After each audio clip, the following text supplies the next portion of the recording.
और वहीं चंडीगढ़ में आज आम आदमी पार्टी के वरिष्ठ उपाध्यक्ष अनुराग ढांडा ने प्रेस कॉन्फ्रेंस की है, जिसके बाद हमारे संवाददाता पवन सिब्बल ने अनुराग ढांडा से खास बातचीत भी की है। वो देख लेते हैं। आम आदमी पार्टी हरियाणा के वरिष्ठ उपाध्यक्ष अनुराग ढांडा इस वक्त मेरे साथ हैं। अनुराग जी, आप जो है वो हरियाणा में जो क्लर्क हड़ताल पर है उनका समर्थन कर रहे हैं, लेकिन पिछले दिनों मुख्यमंत्री के ओएसडी जवाहर यादव ने कहा कि आम आदमी पार्टी पहले पंजाब में और फिर दिल्ली में उतना वेतन दे जितने की मांग क्लर्क कर रहे हैं, और इससे पहले इस तरह का जो है वो समर्थन ना करें। अच्छा देखिए, एक बहुत ही हैरानी की बात है, जब क्लर्क जब अपना वेतन बढ़ाने की मांग कर रहे हैं तो कह रहे हैं कि पहले पंजाब में करें। वो क्लर्क तो नहीं कह रहे, क्लर्क तो कह रहे हैं पंजाब में पहले से ही ज्यादा मिल रहा है। तो अब ये सैलरी क्लर्कों की है या ओएसडी साहब की है? क्लर्क बता पाएंगे या ओएसडी साहब बता पाएंगे? मर्ज किसी को है और बता रहा है कोई और।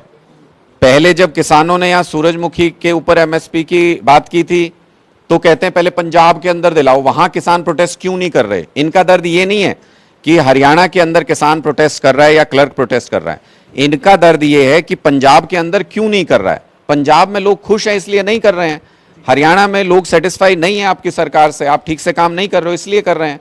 और इनका ये झूठ तो बेनकाब होता है। मैंने ये आज गैजेट नोटिफिकेशन पूरा शेयर किया है प्रेस कॉन्फ्रेंस के अंदर। इसमें पे ग्रेड साफ है। ये 1900 का पे स्केल देते हैं हरियाणा के अंदर क्लर्क को। हमारे यहाँ तो 3200 से नीचे कोई है ही नहीं। ग्रेड 2 में FLP 2 में है ही नहीं कोई उससे नीचे। तो ये स्पष्ट बताता है कि ये झूठ बोलते हैं और इनकी झूठ बोलने की आदत है। अब तो क्लर्क एसोसिएशन ने भी ये स्पष्ट कर दिया कि सीएम ऑफिस में एक झूठे व्यक्ति बैठे हैं, अब उनके साथ बात नहीं करेंगे। तो जब ये तो स्पष्ट हो गया, जब उन्होंने ही कह दिया जिनसे बात कर रहे थे ये, और बाहर आके कह रहे थे बहुत अच्छे माहौल में बातचीत हुई, क्लर्क कह रहे हैं कि इतने झूठे व्यक्ति के साथ हम बात ही नहीं करेंगे। पहले ही गलती थी मुख्यमंत्री जी की कि किसी अधिकारी को बात करने भेजा। मुख्यमंत्री जी को इनके प्रतिनिधियों से 4-5 लोग ही तो आते हैं क्लर्क एसोसिएशन के, उनसे मुख्यमंत्री को खुद ड्राइंग रूम में बैठ के आमने सामने बात करनी चाहिए। हल निकल सकता है, लेकिन लोकतांत्रिक तरीके से, सौहार्दपूर्ण तरीके से सोचेंगे तो हल निकल सकता है। अगर अहंकारी होकर मुख्यमंत्री जी और उनके ओएसडी ये कहेंगे नहीं बढ़ाएंगे इनकी सैलरी, तो फिर ऐसे हल नहीं निकलता। सरकार ने तो कह दिया कि नो वर्क नो पे, और इनकी जो तनख्वाह है वो भी रोक दी जाएगी, और आदेश जारी कर दिए, और तहसीलदार अब रजिस्ट्रियां करेंगे। देखिए, अंग्रेजों ने भी एक बार ये कहा था कि जो भी आज़ादी मांगेगा जेल में डाल देंगे, तो आज़ादी मिली नहीं क्या? मिली थी ना। इनको भी कहने दीजिए नो वर्क नो पे, इनको भी जो मर्जी कहने दीजिए। ये कहेंगे कि हम जेल में डाल देंगे, हम सस्पेंड कर देंगे, निलंबित कर देंगे, निष्कासित कर देंगे, कुछ मर्जी करने दीजिए इनको। जो जायज मांग है, हक की बात है, वो पूरी ताकत से क्लर्क भी उठाएंगे और हम भी पूरी ताकत से उनका साथ देंगे। ये नहीं करेंगे तो ये पहली और आखिरी सरकार थोड़ी है। 1.5 साल बाद आम आदमी पार्टी की सरकार आ रही है। ये नहीं करेंगे तो हम करेंगे। इसके साथ एक और मुद्दा 2-3 दिन से हरियाणा में उठा हुआ है। जो टैब सरकार ने बच्चों को दिए थे, उन टैब में बच्चों ने मार्केट से उसको अनलॉक करवा लिया है। जो पहले सॉफ्टवेयर डला था उसको अनलॉक करवा लिया है, और इसके बाद पेरेंट्स ये शिकायत कर रहे हैं कि बच्चे इसमें अश्लील जो कंटेंट है वो देख रहे हैं। इसी के चलते कई पंचायतों ने सरकार को ये पत्र लिखा है कि ये टैब आप वापस ले लीजिए, इस तरीके का कंटेंट बच्चे देख रहे हैं। हालांकि हरियाणा के शिक्षा मंत्री कह रहे हैं कि बच्चों के इस तरह कंटेंट देखने के लिए सरकार अकेली जिम्मेदार नहीं है, पेरेंट्स को भी देखना चाहिए कि उनका बच्चा टैब का क्या इस्तेमाल कर रहा है। देखिए, इसलिए पढ़ा लिखा शिक्षा मंत्री होना बहुत जरूरी है। सबसे बड़ी दिक्कत यह है हमारे साथ कि पढ़े लिखे अगर शिक्षा मंत्री होते तो बच्चों के लिए अच्छी बातें सोचते। अब स्कूल अच्छे नहीं है तो कहते हैं स्टूडेंट्स की गलती है, पढ़ाई अच्छी नहीं होती स्टूडेंट्स की गलती है, टैब में अश्लील वीडियो निकल रहे हैं पेरेंट्स की गलती है।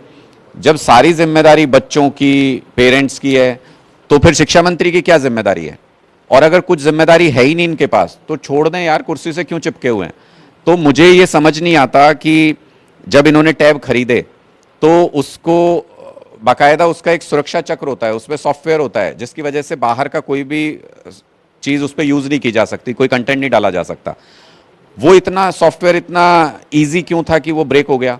क्या उसके अंदर कोई घपला घोटाला हुआ है? क्यों नहीं कोई एजेंसी इस बात की जांच करती कि इन टैब की खरीद में सरकार की तरफ से क्या भ्रष्टाचार हुआ है? उस भ्रष्टाचार में कोई अधिकारी शामिल है क्या? किसी मंत्री की शय है क्या? शिक्षा मंत्री खुद उसमें शामिल तो नहीं है कि सस्ते टैब खरीद के, सस्ते सॉफ्टवेयर खरीद के दे दिए, और अब उसमें जब इस तरीके के वीडियोस देखने को मिल रहे हैं, पेरेंट्स विरोध कर रहे हैं, पंचायत विरोध कर रही है, अब ठीकरा पेरेंट्स के सिर पर फोड़ना चाहते हैं। ये तो जांच का विषय है कि इन टैब की खरीद में कितना घोटाला हुआ, सस्ते और घटिया टैब और घटिया सॉफ्टवेयर क्यों खरीदा गया, ये जांच का विषय है। इसके अलावा एक सवाल है सर, आम आदमी पार्टी अब जो गठबंधन हुआ है इंडिया उसका हिस्सा है, तो क्या हरियाणा में 2024 में आप कांग्रेस के साथ मिलकर मैदान में रहेंगे? देखिए, एक अध्यादेश लाया गया दिल्ली की लोकतांत्रिक सरकार के खिलाफ। 5 जजेस के बेंच ने, सुप्रीम कोर्ट ने कहा कि दिल्ली की चुनी हुई सरकार चलाएगी दिल्ली में, और केंद्र सरकार ने अध्यादेश लाके उसको पलट दिया। आज उस पर बिल आ रहा है पार्लियामेंट के अंदर।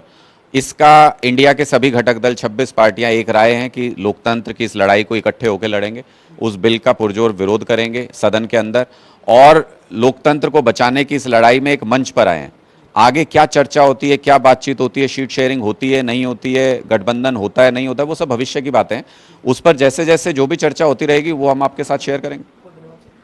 आम आदमी पार्टी के नेता अनुराग ढांडा हमारे साथ थे, जिन्होंने तमाम मुद्दों पर खास बातचीत की है। वीडियो जर्नलिस्ट विजेंद्र सिंह के साथ पवन सिंह, जनता टीवी, चंडीगढ़।